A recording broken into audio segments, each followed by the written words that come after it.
What's going on, Auburn fans? Keionte Scott here, cornerback, Auburn University, draftee 2020-24, and I'm coming on the I Only Touch Greatness podcast. The #1 sports podcast in Vancouver with Ryan Hayes and Big Mike. Ryan Hayes and Big Mike. I never stop. I Only Touch Greatness podcast. Ryan Hayes and Big Mike are taking over the podcast scene in Vancouver. Get down or lay down. If anyone knows a good prospect, it's Vancouver's Ryan Hayes and Big Mike.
All right. So if my stats are correct, born in San Diego, California, can you give us a little bit about your football story, kind of when you started, where you started, and where you've ended up now with Auburn?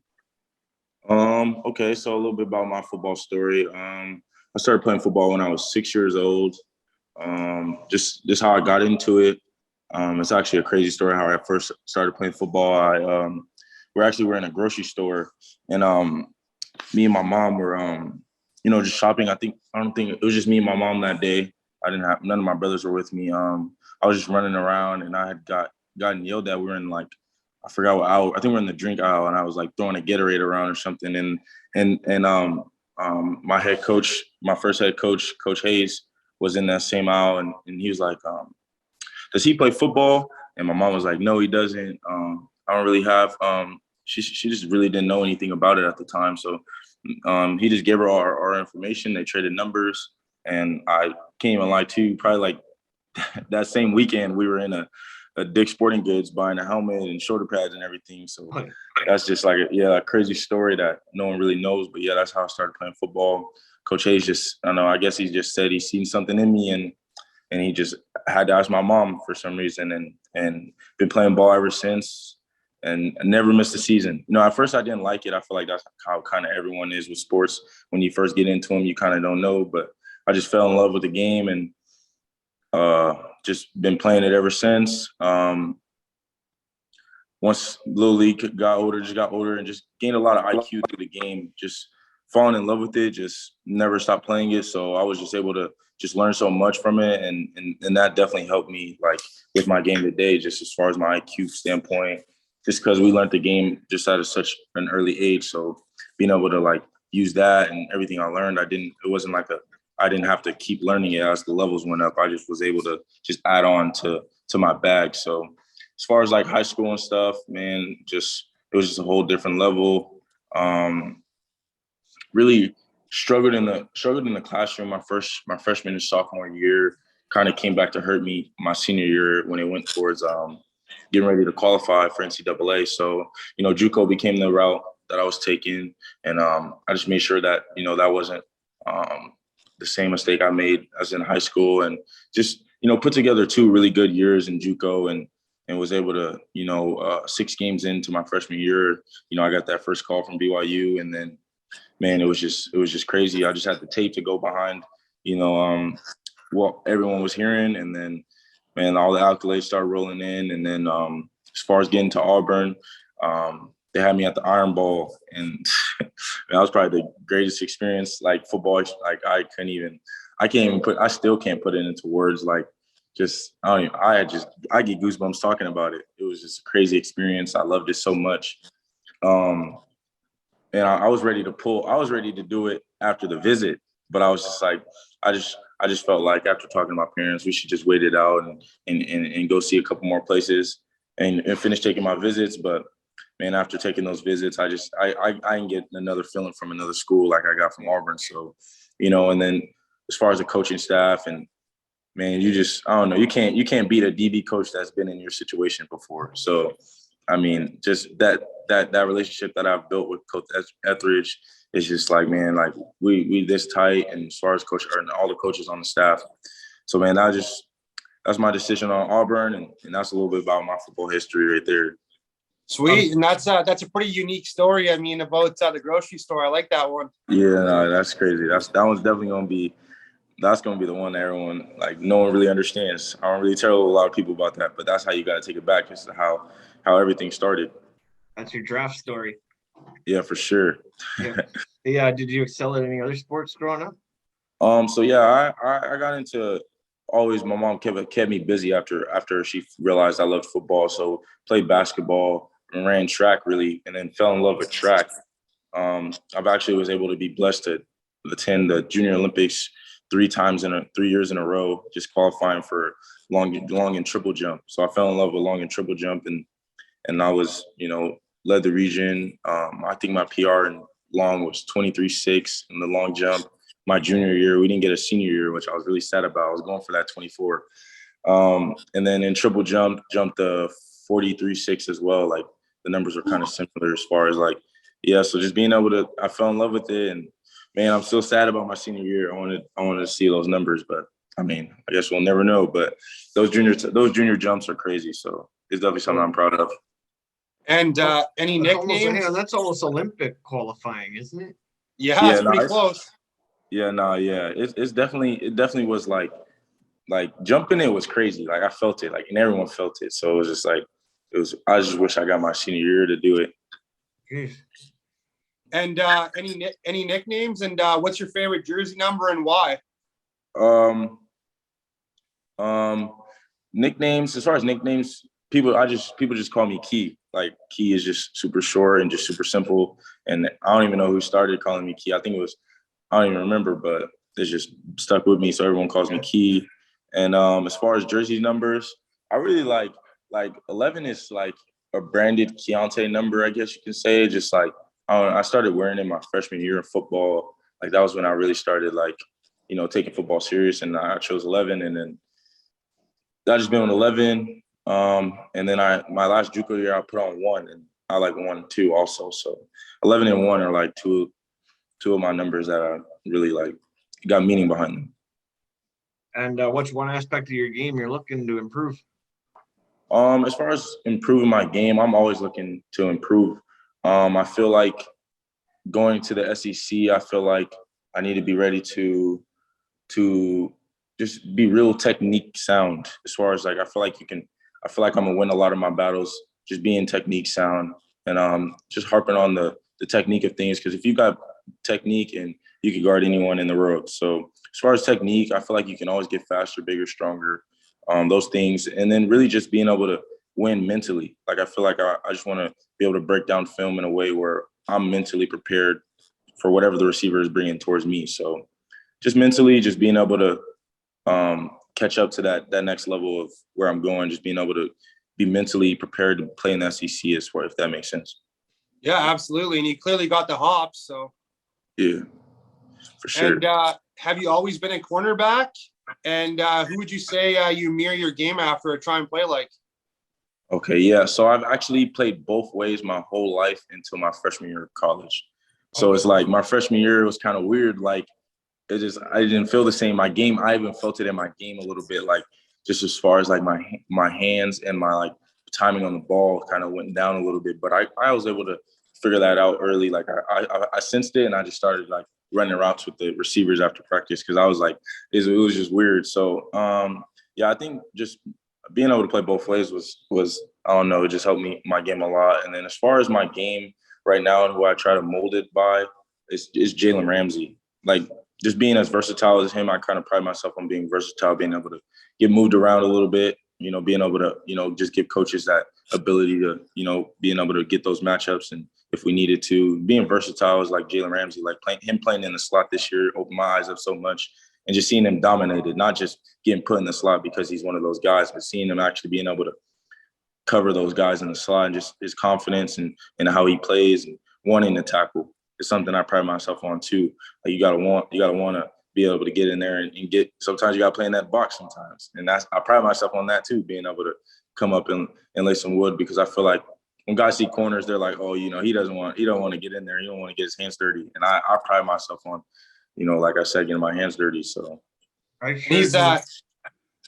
sure didn't want to see Jalen Ramsey very much this year. Basically, my favorite player is DK Metcalf, right? So, oh, okay, yeah, there you go. That's a matchup. That's going to be a matchup that's going to keep going. That matchup's going to be crazy.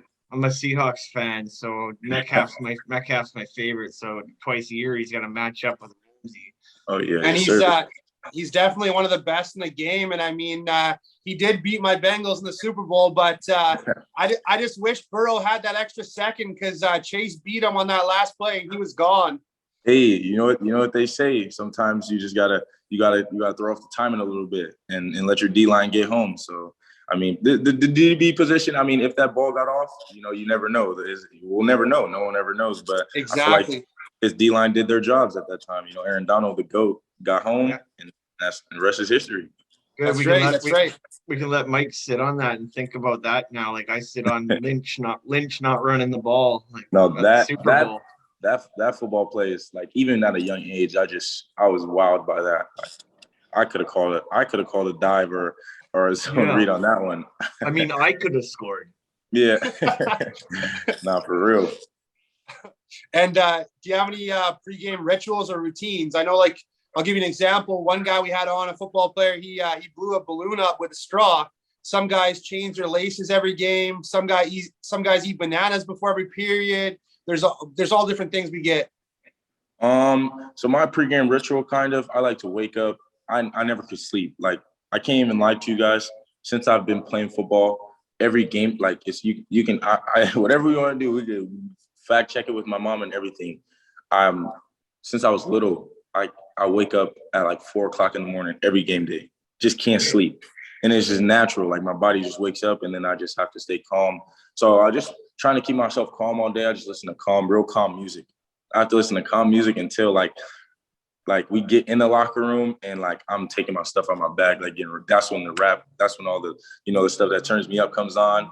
But also just like, as far as rituals, I like to see what I'm wearing before I even get on the bus, make sure everything I'm wearing, make sure everything is right, because I don't want to have to worry about any of that when it gets time, when it's go time. I don't want to have to worry about, you know, anything. Make sure I have all my gloves, make sure I have everything, and then just as soon as we get in the locker room, it's just go time. Don't have to worry about nothing else. Yeah. So, you know, at a JUCO and high school level, I'm taking my helmet and shoulder pads home, trying on the drip at home, locking it all in, making sure everything's good, because I'm a firm believer in look good, feel good, play good, and that's just how I play the game. Yeah, you got to look good when you step off the bus to all the cameras. Oh yeah, for sure. You know what I'm saying? That too. That's something that's going to be challenging this year too. That's something that's going to be exciting. You know, being able to put together some stuff for the fans. Yeah. And if you were having a dream dinner party and you could sit down with 3 famous people, dead or alive, who would you want to sit down with? I definitely want to sit down with Deion Sanders for sure. Got to sit down with Deion. I mean, I feel like you got to sit down with Jeff Bezos just to see how he manages his money. That's something you got to sit down with Jeff Bezos. And then I feel like I would just sit down with one more person. I feel like LeBron James also. I feel like he does good with managing his money and just how he preps his body and prepares like all that stuff. I would want to learn that too for sure. So for me, I always go with Tupac. Seth Rogen would be fun to have a dinner with and maybe hear some jokes. And then I always go with like Shakira or maybe Blake Lively, something nice to look at. Hey, that's not a bad 3. No, it's not. That's not a bad 3. I'm a little bit of a homer, so I always roll with Chad Ochocinco, Joey Iceborough, and I usually throw in like Muhammad Ali, the GOAT. Okay, Joey Iceborough, huh? Yeah. Like come on, he's not Matty Ice. Yes, sir. And what's one stadium you're looking forward to playing in this year, other than obviously Auburn? November 26th, big day, traveling to Tuscaloosa. I think that's the stadium I'm definitely looking forward to playing. And then I know we got kind of like a play-in relationship with Penn State, so being able to get into that whiteout game is going to be crazy too. Yeah. But really just being at home, I want to be like, ever since I've been to that stadium and got that Iron Bowl feeling, like I can't wait for September 3rd and just get that feeling again, because I could only imagine the feeling I was sitting down. I can only imagine the feeling you get when you're coming out the tunnel, and I just can't wait for that feeling. And I'm definitely gonna be the last one out, and I might take my little slight jog, just look around a little bit and just take it all in, man, because it's just crazy, man. It's how everything played out. Just all the grind and all the hard work, and just being able to run out there to that many fans and that many fans that love you and support you no matter how the game goes. Just seeing that whole game. I didn't sit down. There was no sitting down. It was just like I don't know. I can't even explain it. But man, I just can't wait till September 3rd and also November 26th being able to play at University of Alabama. It's gonna be crazy. Oh yeah. Mike, isn't our friend of the show Finley the QB? Yeah, our boy TJ Finley's the QB down there. Have you met him yet? Yeah, yes, sir. Yeah, me and TJ had a couple conversations. Sure. Okay. Yeah, we had him on the show. Good kid. Do you have a favorite sports movie? Sports movie? Gotta go with the Gridiron Gang. That's just like you can't go wrong with the comedy mixed with the sports. It's just, you could just relate. And it's not really boring. I feel like a lot of like football movies, it tried kind of like hard. So the Gridiron Gang kind of takes it like a seat back and just let you just laugh a little, but also still get like a football related movie. Yeah. And what's the first thing you're buying when you sign that professional contract one day? Definitely got to take care of moms. Like that's something that, got to make sure moms just being able to repay her for all the sacrifices and all the, the times. And, it was a couple of times where she was working multiple jobs, and just being able to put moms in a situation where she's real settled in and then also, just make sure I take care of myself. Definitely always wanted a couple things, and just being able to have that money to being able to get those things I want is, something that, and also need. So that's going to be good, but definitely taking care of moms. This might be a stupid question, but during the draft, when all the guys got the big bling chains on, are they rentals? You think? Nah, see, that's something I never could figure it out, because they never get them until draft night. So I don't know. Yeah, and then there's like a $1 million chain. Yeah. I don't know. Someone got to tell us about that, because I don't know, or whatever it is. I got to prepare, because I got to make sure everyone's coming a little different this year. I like the pieces and the chains. The chains were we're definitely Yeah, I staying. wonder if it's like a draft endorsement deal or like you get a bonus it or got to be whatever. something like that, or maybe just making sure you look the part. I feel like that's it. Like I guess that's kind of how they're trying to do it. That's like a big statement of the the look when you got that chain on and big pendant on it. Yeah, exactly. Absolutely. And what's one song you listen to before the games? Like, is there a pump up song that you got your go-to one before you step on the field? Go-to song, I feel like it would have to be, like everyone says, Dreams and Nightmares for sure. But I listen to what am I go-to? What am I trying to say? Trophies by Drake is one. And I really listen to Raw Wave. Like Raw Wave turns me up. So I listen to Green Light by Ron Wave. That's gonna get me right every time. But really just Dreams and Nightmares right before you go out. That's all you really need. Okay. If you were an animal, what would you be? Definitely a lion. Okay. A lion. King of the jungle. King of the jungle. Okay. See, we always ask that question because I always pick a dolphin because I look like a dolphin. got no hair in the nose, right? Hey, it was funny. That's usually the question we get. The best comedy. Yeah, exactly. We like to break the ice and have a really easygoing combos all the time. So I like to throw in a couple jokes. Yeah. And what color is your favorite Gatorade? And do you wear eye black? Yeah, eye black. I like getting creative with eye black for sure. And as far as the Gatorade, cucumber. Nice. Cucumber. Nice. It's crazy because I accidentally bought it one time thinking I was buying the green one, and just tasting it, I don't know. It's like weird, so one of those crazy combinations, and it ends up being good. Like crazy food combination, it ends up being good. So cucumber Gatorade is fire. All right. Fire. Do you have a favorite sports franchise that doesn't have to be Auburn? Doesn't have to be football. You know what I was gonna say, man. You gotta go War Eagle. But as far as another one, definitely doesn't have to be football. Definitely the Los Angeles Lakers. Los Angeles Lakers for sure. The Padres, for sure. Yeah. Okay. And if you could play any other sport professionally, what would it be? Oh, if you were good at it. Definitely would be jumping around in that pit. Professional track. Yeah, I definitely would be doing that. Did you see the thing where I think DK Metcalf put up 50 grand that says he could beat Tyreek Hill in a race? Yeah, no, I seen that. That's crazy, and it's crazy because with the generation of how everything the internet and stuff is going right now, that might actually happen. That'd be that's sweet. Something that a couple of years ago, you see that and you're like, oh, that's never that actually might happen. They actually might find a way to do that. I know Ryan's a bit of a homer, obviously being a Seahawks guy, but I think Tyreek would kill him in a race. I don't know because it depends. I definitely think the length of the race is going to be a factor to add in, but because DK is not going to go as fast as Tyreek in the first 20 or the first 10 yards, but if he got some distance to get him, he might come back and get him. He's got a bit longer legs. Yeah. So, do you have a favorite? Okay, actually, this one's better. Pancakes or waffles if you had to eat one for the rest of your life? Definitely would say waffles. Fire. Waffles are fire. Deep sea or outer space? Definitely the sea. The sea.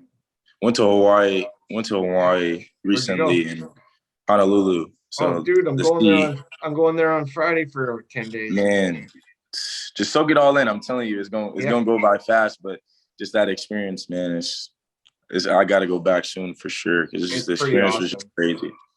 Did you check out the shaved ice they have there? Oh, you have to. That's something you have to. Okay, good. Got the shaved ice. Tried the coconut, fresh coconut, fire. Way different from the coconut water that we have over here. You climbed Diamond Head? Yep. Climbed Diamond Head. Yeah. Yep. Okay. Went around the island. Went on a little tour. Snorkeled with the turtles. Yeah, it was a crazy experience. Did you head over to the North Shore at all? North Shore, we were over there. Yep. Yeah. Over there. Right on. We passed by Obama's house that's still being built, which was crazy. His house is gonna be nice. Oh yeah. If you had a superpower, what would it be? My superpower definitely would be super strength. Okay. Comedy or drama movies? Comedies for sure. Halloween or 4th of July? Halloween for sure. Okay. Best Halloween. Your favorite Halloween costume? I feel like I don't even know. I feel like it's just something you just got to get creative with, like through the years. But I don't think I have a favorite one. Okay. What about cat or dog? Dogs for sure. Yeah. Spring, summer, fall, or winter? I'm a summer guy. I like the heat. You know, being from San Diego and having the Vegas background too, the heat is for sure something I enjoy. Like especially after being in Utah, like the cold, it's crazy. Oh, that's and favorite. I've been to San Diego. I love it down there. Man, can't beat it. Yeah. What's your favorite food? Favorite food would definitely be chicken Alfredo. Fire. Do you collect anything? I'm a pretty bad shoe head. I like shoes. I feel like shoes is a statement of the outfit. So yes, I guess you can call that collecting because I got a couple pairs for sure. You got a Jordan collection or what? Yeah, the Jordan collection for sure. The 13s are my favorites. The 13s and the 10s.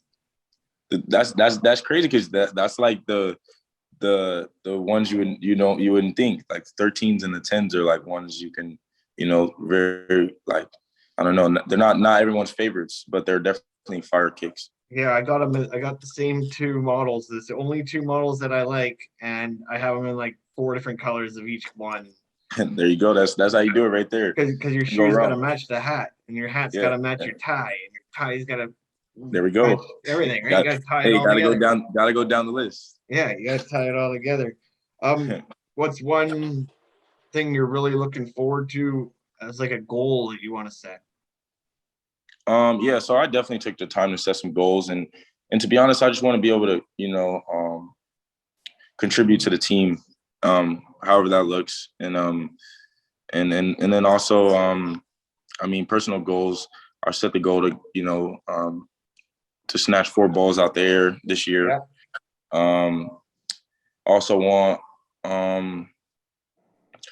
just to get the name going around, just with me, having a delay 2 years of being in JUCO, just want to just get my name going around and just show the road what I can do and early on, and just being able to contribute early is definitely a goal I've set. Do you have a personal highlight? Personal highlight, I think it would just be my personality.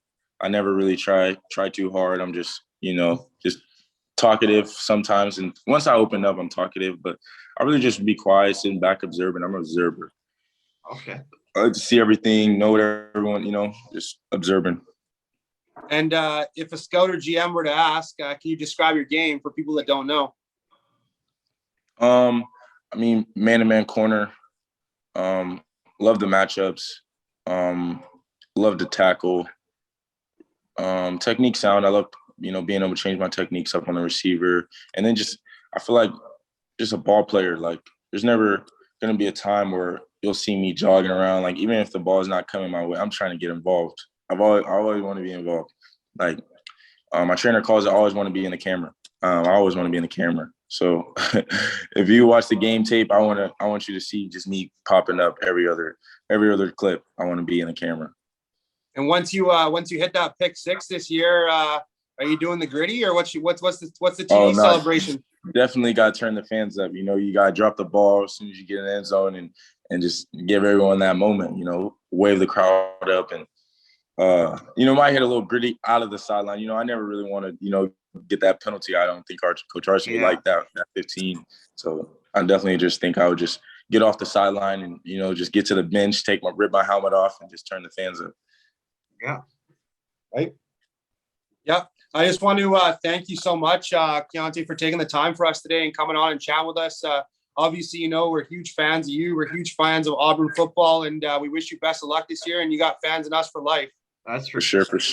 Thank you guys for having me. For sure. Sorry about the little technical difficulties and having me late, but man, for sure, just want to say thank you guys for just being able to reach out for sure. It's definitely love.